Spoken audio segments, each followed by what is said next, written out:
On this episode of Team Building Saves the World. Is it just meditation, straightforward, or do you have other practices? No, we have other practices, and I'm gonna hand that over to Paula because Sure. I don't teach the curriculum, though I probably could have, but I was very busy raising money for the last 10 years. So I'm gonna pass that off to Paula, but it's absolutely, that's a tiny piece, an important piece, but not the primary focus necessarily of our, especially with the kids.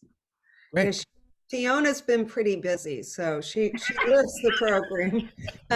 But yeah, so we keep it very, very secular and accessible to anyone, whether there's some form of existing, you use the word meditation, that connotes one thing, and Right. If you look up mindfulness, which sadly you'll see people sitting there in a mudra, with legs crossed. So that's not what we do. And that's sort of a stigma. And the popularized, secularized mindfulness, we start with, simply knowing where we are. And our definition is paying attention intentionally. So not just like when you hear the car crash outside and your attention is called, but directing your own attention intentionally to what's happening right now, inside and outside you, and trying to coordinate those two.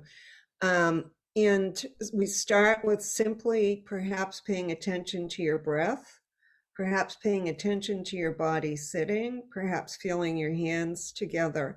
A lot of different avenues into just body sensations, because really, a big thing with anxiety is we're thinking, we're ahead, we're planning, I plan, I'm a planner, I'm not a ruminator, but every room is full of some ruminators, some planners, some, people who are having the conversation. So just really paying attention to what's here. Mind wanders, what's here, mind wanders. So you may call it meditation, you may call it breathing, you may call it sitting. It doesn't really matter what we call it. And then the lessons are scaffolded from there. We work with all of the sensations, sound, taste, touch, all of them. And then we move into noticing our habits, thinking patterns that I just spoke of, noticing our perceptions, noticing our negativity bias. We give people a good sense of like a foundation of neuroscience. Okay. What goes on in our brain, and how do we kind of create our own stress with those habits? Hello, team. Thanks for watching all the way to the end of that video.